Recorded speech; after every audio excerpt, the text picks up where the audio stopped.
A ex-primeira-dama Michele Bolsonaro resolve falar pela primeira vez sobre o atentado de Jair Bolsonaro e a facada de Adélio Bispo. Durante uma entrevista aqui com o Alexandre Garcia, o jornalista Alexandre Garcia, que tem enorme credibilidade, Michele Bolsonaro, pela primeira vez, revela detalhes daquele dia trágico, o famoso 6 de setembro, onde Jair Bolsonaro recebeu aquela facada. E olha só, pessoal, ela vai falar aqui algo seríssimo sobre a visita de Adélio Bispo a um deputado em Brasília, e ela vai citar o nome dele aqui. Isso muda todo o jogo. Parece que agora, como a Michele Bolsonaro não é mais primeira-dama e como Jair Bolsonaro está prestes a participar ali do julgamento que pode colocá-lo na prisão, ela resolveu soltar alguns detalhes e fazer uma denúncia seríssima aqui. Parece que as últimas cartas na manga ali da família Bolsonaro. Veja só esse vídeo, pessoal. É emocionante porque ela vai entregar detalhes aqui e ela ficou, inclusive, emocionada nesse momento. Mas o que ela vai falar aqui, talvez nem a Polícia Federal tenha essas informações. Confira agora a fala da Michele Bolsonaro, dá um like nesse vídeo, se inscreva no canal. Vamos para essa matéria. Olha só o que ela acabou de entregar aqui. Isso muda tudo, pessoal. Confira o vídeo. Qual foi o seu maior susto, a coisa mais terrível que aconteceu na sua vida antes de o presidente Bolsonaro ser eleito? Antes dele ser eleito, foi o atentado. Pois é, era esse o ponto. Foi algo que marcou as nossas vidas. Como é que a senhora soube? Em que momento, em que ocasião, onde estava, quando soube? Eu estava trabalhando, colocando janelas de Libras, acessibilidade nos vídeos dele de campanha. Recebi uma ligação de um funcionário falando que ele tinha sofrido apenas um corte, né? E que já estava tudo ok, já tinha ido para o hospital, já tinha levado os pontos. E depois o Flávio me liga falando que realmente tinha sido algo mais grave. Mas as pessoas que estavam ali no estúdio me blindaram do que realmente estava acontecendo. Depois os jornais começaram a noticiar que tinha tido perfuração de órgãos e que realmente ele corria risco de morte. Eu estava no Jardim Botânico, o senhor conhece muito bem o Rio, né? O trânsito ali também bem complicado, véspera de feriado, dia 6 de setembro. 6 de setembro. De 2018. As pessoas já estavam viajando, né? E muitos descem de carro. E eu fui correndo para casa. Eu me lembro que no caminho eu liguei para uma tia. Casa lá na Barra. Na Barra da Tijuca. No caminho eu lembro que liguei para uma tia aqui em Brasília, pedindo para ela, para a gente poder tirar uma passagem, para ela poder chegar logo cedo no outro dia, para eu estar com ele. Cheguei em casa assim, coisa de 10 minutos mesmo, nem pensei. Peguei uma jaqueta, uma blusa, uma calça, coloquei dentro da mochila e fui de carro para Minas Gerais. Juiz de Fora está a 200 quilômetros do Rio, nem isso. Só que nós pegamos trânsito e nesse intervalo algumas pessoas tentavam ligar, alguns candidatos tentando se solidarizar com a situação. E a gente pegando também o alto, a gente não conseguia sinal, enfim, a gente às vezes parava para poder falar, porque vários se solidarizaram com a situação. E o seu interior, a sua emoção? E o meu interior até então, eu não tinha a real noção da gravidade, tá? Porque como eu já fiquei sabendo que estava tudo ok, que ele já tinha levado os pontos, que para mim tinha sido algo superficial, né? Depois que o Flávio falou que tinha uma gravidade, mas eu não imaginava que eu ia encontrar o meu marido daquela forma. Muita gravidade. Né? Muita gravidade. Então, quando eu cheguei na Santa Casa, e aqui eu quero agradecer os médicos, os enfermeiros, todos que estiveram ali conosco, que realmente salvaram a vida do meu marido.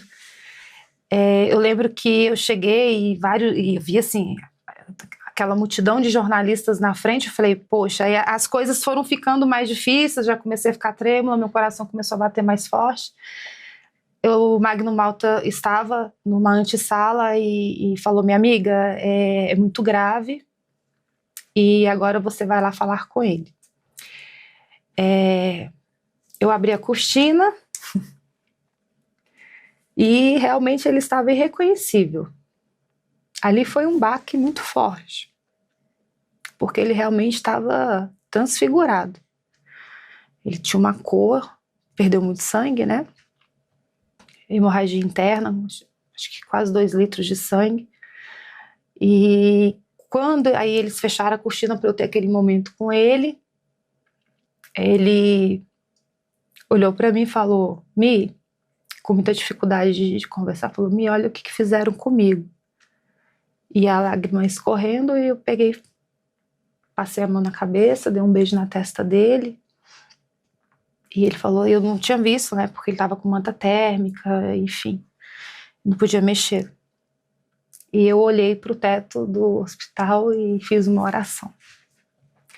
Falei para Deus: Senhor, eu sei que não caiu um fio da nossa cabeça e nenhuma folha da árvore sem o seu consentimento.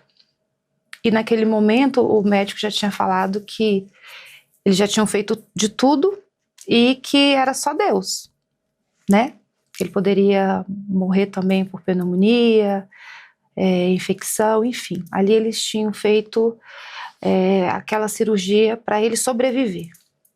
E eu fiz essa oração e na hora eu falei para Deus: se for para a morte, glória a Deus. Se for para a vida, louvado seja o teu nome. E foi tão engraçado, Alexandre, que eu, naquele momento, eu acho que eu recebi uma anestesia. Foi algo sobrenatural. Eu tive uma força que eu não esperava, humanamente falando, eu não sei o que aconteceu. Ali eu estava na dependência de Deus, porque às vezes a gente fala, eu não consigo resolver um problema, e aí quando você se coloca nesse lugar de dependência, que é só Deus que pode te tirar dessa situação, você tem que se entregar. E eu me entreguei, falei: Senhor, Ele está nas tuas mãos. E eu tive uma força que eu não sei te explicar. Eu fui anestesiada. No outro dia, aí os meus alguns enteados estavam ali. No outro dia, eu voltei para o Rio de Janeiro para acertar minha casa. A minha tia chegou de viagem para cuidar da Laurinha. A Laurinha era criança, a gente não falou para ela. Eu tinha minha filha também pré-adolescente, a Letícia, e ela também estava estudando. Então eu tive que organizar a minha casa para poder voltar e ficar com ele no hospital. Então eu fiquei com uma mochila nas costas por 20 dias dentro do hospital, ao lado dele. Eu vi todo o sofrimento dele, toda a dificuldade, um guerreiro, ele lutando para viver.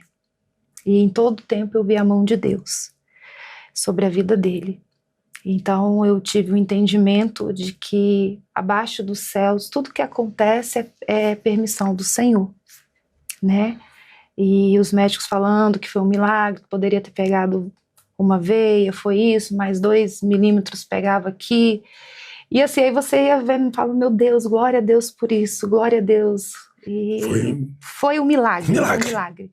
E o mais lindo, assim, eu tive lapsos de memória, algumas coisas eu não me recordo, porque foi muito tumultuado, época de eleição. Algumas pessoas não respeitam esse momento, não respeitava ele estar numa UTI, a situação dele que era grave, então a gente ainda tinha que se indispor com essas pessoas também. E ele manifestava alguma coisa assim, uma vontade de voltar para a campanha eleitoral? Não, mas ele atendia as pessoas. E esse foi o problema, porque os médicos proibiam a subida. E ele queria ali, com muita dificuldade, na cama, ele queria fazer campanha para o candidato dele, o senhor conhece ele. Uhum. Né? E ele é muito forte, o médico falou: olha, se você tivesse tido um passado de bebidas, de tabagismo, você não teria resistido. Se tivesse num lugar distante de um hospital também, bom como a Santa Casa, né? Isso. Agora, todo mundo, inclusive eu fico me interrogando por que algo tão evidente quanto... Bom, o Adélio Bispo foi preso lá em flagrante. Foi preso. Né? E naquele dia, 6 de setembro, estava o nome dele como se estivesse visitando um gabinete de deputado na Câmara dos Exatamente. Deputados. Como é possível? A senhora já trabalhou na Câmara dos Deputados. Como é possível que não se identifique quem autorizou a entrada do falso Adélio Bispo como álibi? Mas tem. Tem? Tem nas redes sociais. Hum. Ele visitou um gabinete. É um gabinete de algum deputado que foi embora, renunciou e depois voltou? Sim. Ah, então é o mesmo que eu imagino que ser. gosta de cuspir. Anterior ao, quer dizer, do partido a que pertencia o Adélio Bispo. Mas será que teve mais gente envolvida? Porque Ele não é um lobo solitário. Pois é. Ele não é um lobo solitário. Ele faz parte de uma matilha. Ele faz parte. Tem muita gente grande por trás. Pois é, porque foi tão abafado. Uma filha de Deus, temente a Deus, eu creio na justiça celestial. Eu creio. Nessa terra não tem como você plantar limão e colher um moranguinho doce. Nós temos. A gente tem a lei da colheita. Isso é algo que ficou oculto e que precisa vir à luz. Exatamente. Ainda é um mistério, né? A gente vê que realmente tem muita gente por trás desse atentado. Qual foi o momento do mandato todo do seu marido em que foi mais difícil e por quê? O momento mais difícil, pandemia, os reflexos da guerra e Brumadinho. Brumadinho foi logo no início. Foram 3 momentos assim que foi muito difícil pra gente. Foram momentos difíceis. E a dificuldade durante a pandemia, né? Eu que sou marido de médica, eu assisti de perto, saí de uma televisão por causa disso, porque hoje a gente sabe quem estava certo, né? Quem tinha razão. Como é que ele reagia a essa história de não tem tratamento, tem uma vacina milagrosa? Pouco, né?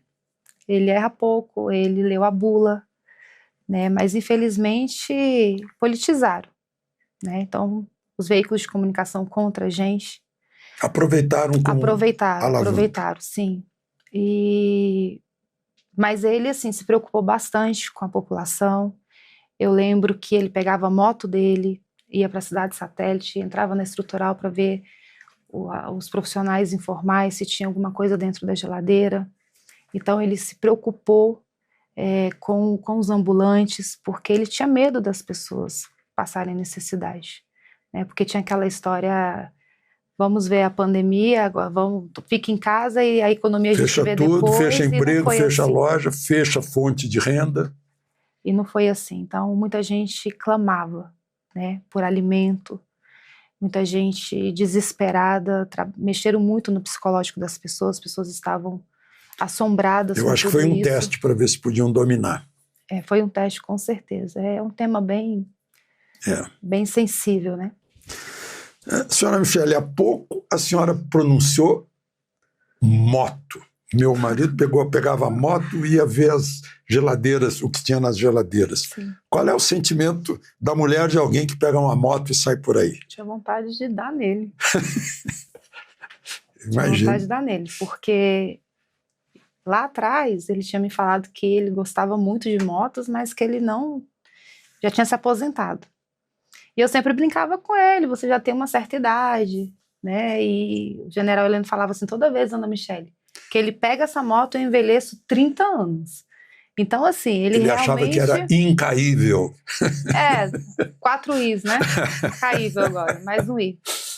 E eu não sabia, porque ele é assim, ele é verdadeiro, autêntico, né? Ninguém para, o que ele tem convicção, acabou. É um risco. Aquela gente também. Querendo chegar perto dele naquelas motocicletas imensas. Mas tem um lado positivo, porque ele é do povo. Ele é o presidente que, graças a Deus, tem o povo ao lado dele. Eu tenho a impressão que ele faz o que o povo quer, alguma coisa assim que está na cabeça dele. Ele faz. O discurso do Vance em Munique diz: está muito errado o governo que impõe o que o povo deva pensar. É exatamente o oposto. Sim. É o inverso. E ele é do povo. Ele gosta do calor do povo, ele gosta de comer junto. Não é marketing.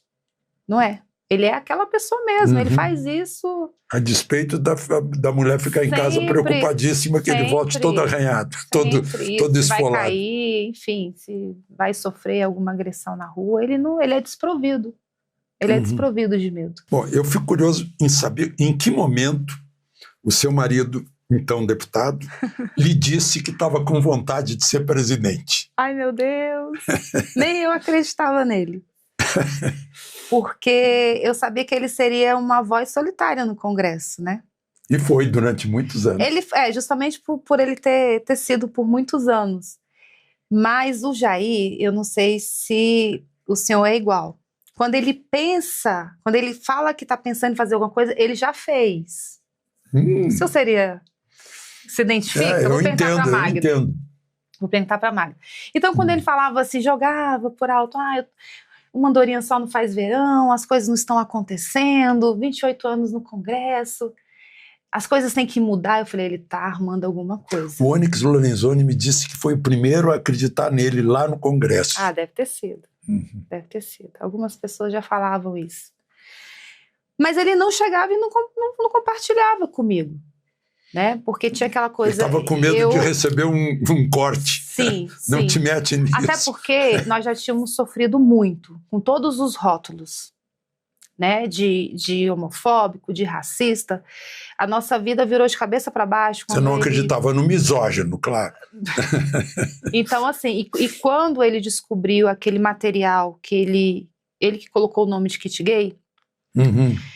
Então, assim, a nossa vida virou de cabeça para baixo. Era do Ministério da Educação. Ministério da Educação. E aquilo, ele já estava, inclusive, falando que ele ia se aposentar. E eu estava gostando. Eu falei, poxa, eu vou ter meu marido em casa, 29 anos de 28 anos, E eu estava gostando, porque ele estava com esse sentimento de que não estava dando certo. Só que ele passou um dia pelas comissões e viu um debate, que eu acho que era o ministro atual hoje da Economia, eu acho que ele era o ministro, né? E ele estava ali falando sobre um beijo lésbico. E chamou atenção aquela fala, e ele ficou prestando atenção e ele teve acesso a esse material. Então, a partir daí, ele começou a defender as crianças, a não erotização, e a nossa vida virou de cabeça para baixo, e todo mundo perseguindo a gente, e foi um momento muito difícil. Pois é, eu foi uma perguntei, marca, né? Maior tragédia antes de começar o governo, maior tragédia durante o governo, agora... Qual foi o melhor dia, o dia mais alegre, mais feliz nos 4 anos de governo? Nos 4 anos? Quando eu entreguei o primeiro protocolo de epidermólise bulhosa para a nossa comunidade. Não tem nada a ver com grandiosidades políticas e populares. Não, porque... Posso te contar os bastidores? Por favor, me conte, que eu acho que as pessoas estão querendo saber exatamente por que esse momento foi tão feliz. Porque eu não esperava que meu marido fosse chegar à presidência da República, e eu tinha os meus questionamentos internos com Deus, porque eu não queria essa vida, eu queria cuidar da minha casa, eu queria ser dona de casa, eu queria fazer o meu voluntariado. Eu trabalhei 2 anos no lixão, eu queria essa vida para mim, queria cuidar das pessoas, Meu ministério, tinha acabado de começar o ministério Incluir no Rio de Janeiro, na Igreja Batista Atitude, meu pastor José Valandro Júnior, e eu estava feliz. E um dia entrou um vídeo para mim no Instagram, de uma criança que não tinha as mãozinhas, depois eu te mostro a foto, e não tinha os pés, todo queimado, e eu não consegui assistir esse vídeo, porque como mãe, eu me coloquei no lugar daquela mãe, eu achava que fosse uma criança, mas ele já era um jovem, porque como é distrófica, e eles também não produzem mais colágeno, então vai secando e eles vão diminuindo. Já era um rapazinho, acho que de 19, 20 anos. E quando eu vi aquele vídeo, eu fui pro meu banheiro, e eu orei a Deus, eu falei, Senhor, se um dia o Senhor me permitir estar no poder, eu vou usar esse poder para poder ajudar as pessoas. E o Ronaldo foi assim, muito importante para mim. O Ronaldo me trouxe essa esperança, essa vontade de fazer alguma coisa. Porque até então eu não concordava com meu marido. Com esse sonho, com esse projeto de ser presidente da República. Ele achava que não seria possível essa discordância, por quê? Sim, mas eu também não jogava água fria no projeto dele, mas também eu não discutia, eu não conversava, eu deixava ele viver a vida dele. E neste dia, esse vídeo me tocou muito. Pronto, cuidado com a sua oração, que se for verdadeira, ela vai chegar no trono celestial. Funciona. E quando eu cheguei como primeira-dama, eu chamei um ministro e a gente criou o primeiro protocolo. E é um período de 11 meses para entrega, depois ele volta para a sociedade civil para fazer os ajustes, e com 1 ano e 2 meses ele é finalizado. E eu trabalhei muito, o ministro me ajudou bastante e a gente conseguiu entregar. Só que eu não pude homenagear porque eles são chamados de borboletinha, porque eles trocam a pele, ele voa para os braços do pai antes da gente fazer essa entrega, mas ele foi essa pessoa que me impulsionou a trabalhar pelos nossos bebês, pelas nossas borboletinhas. Então esse foi o dia mais importante da minha vida como primeira-dama. A senhora participou da última campanha presidencial como primeira-dama, junto com seu marido Eu tive uma participação mais intensa no segundo turno. Né? A nossa vice-governadora Celina Leão, a nossa senadora Damares, nós fizemos uma caravana Mulheres com Bolsonaro e a gente visitava os estados para falar um pouquinho da importância das mulheres, porque a gente sabe, 52% de mulheres, a gente sabe que elas definem uma eleição. Então a gente queria fazer esse corpo a corpo, conhecer as mulheres, falar também do trabalho do Jair em prol, tirar esse rótulo, né, de misógino, de que não cuidava das mulheres. O Jair foi um dos presidentes que mais sancionou leis em prol das mulheres. Né? Eu acho que hoje já deve 80 leis, a Celina sabe melhor. Eu lembro que naquela época ali do Maracanãzinho, no meu discurso, já tinham 71 leis assinadas. Foi por aí, por esse contato com o palanque, com o comício, que a senhora decidiu se filiar ao PL? Não, aconteceu naturalmente. Na minha vida tudo acontece naturalmente, porque eu entrego tudo, a minha vida ela é regida por Deus. Então tudo que eu faço, Alexandre, eu entrego a Deus. Então, se ele falar não, é não. Né? E as coisas foram acontecendo, as pessoas falando que eu tinha que ajudar meu marido, que eu era uma liderança por conta do meu trabalho. Eu trabalhei muito, Alexandre, como primeira-dama, é porque não valia a pena alguns veículos de comunicação. Tanto que não teve tempo de vir aqui para inaugurar não, estúdio. Mas aí é mais porque, você, assim, com todo respeito, vou falar você com respeito, você é meu ídolo. Puxa vida. Né? Eu já tive um sonho de ser jornalista. Exatamente. Por sua causa, né? Numa época que a gente achava que o jornalismo, aquela grande emissora, ela era imparcial. Então você, com todo respeito, senhor, né? Porque ele falou, eu vou te chamar de senhora, eu vou te chamar de senhora também. É o meu ídolo, a minha referência, e realmente eu não me imaginava estar ao seu lado. Tanto muito que a primeira vez que eu encontrei contigo no restaurante, eu passei mal, tive crise de labirintite.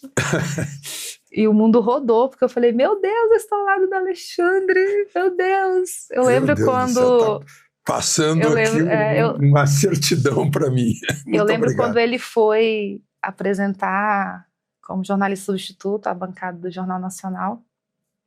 E a gente parecia a Copa do Mundo lá na Ceilândia, a representatividade, porque ele apresentava o DFTV e vai apresentar o Jornal Nacional, meu Deus, uma sumidade ali, um ídolo, e a gente chorando, meu padrasto é tocantinense, e a gente fez um kisuke de laranja, bem gelado, porque é só gelado para descer, né? E foi muita alegria. Se a gente vou até tomar água. A gente vai até brindar. Muito obrigado. Pois é, realmente nós hoje não temos uma primeira-dama à altura de Michele Bolsonaro, né?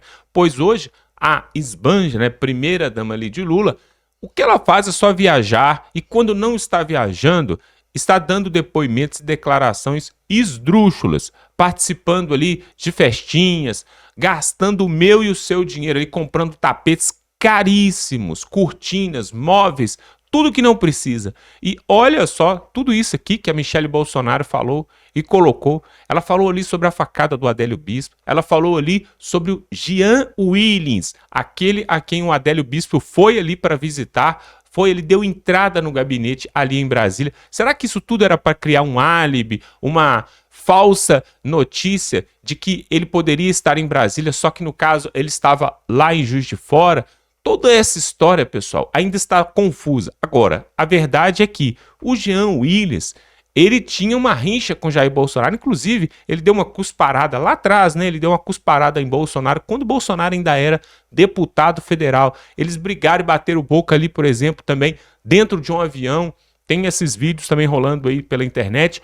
E aí a Michelle Bolsonaro falou também algo muito interessante aqui sobre as suas ações de caridade, suas obras sociais ali, aquilo que a primeira-dama realmente deveria fazer. Inclusive, a ex-primeira-dama, esposa do Michel Temer, fazia também esse tipo de trabalho. Inclusive, até mesmo a ex-mulher do próprio Lula, lá atrás também, tinha envolvimentos também com essa área. Agora, hoje nós vemos aí a Janja. É realmente aí deplorável as atitudes dela, xingando autoridades de outro país, mandando palavrões, se envolvendo aí até mesmo com milícias digitais, como foi comprovado no caso da Choquei, e várias outras coisas. Que absurdo, que vergonha a primeira-dama que temos hoje. Agora, a Michelle Bolsonaro é outro nível, E tudo isso que ela falou aqui só comprova e só corrobora para o seguinte, pessoal. Jair Bolsonaro teve ali aquele atentado, a polícia parece que não deu muita bola para descobrir quem realmente tentou matar ali Bolsonaro. E até hoje, esse crime aí ficou por isso mesmo, né? Nós não sabemos. Assim também como as imagens ali do 8 de janeiro, que até hoje nós não vimos. É engraçado, porque quando é pro lado da esquerda, as provas, o julgamento aparece rapidinho. Por exemplo, o julgamento de Jair Bolsonaro, que já vai acontecer agora, no próximo mês.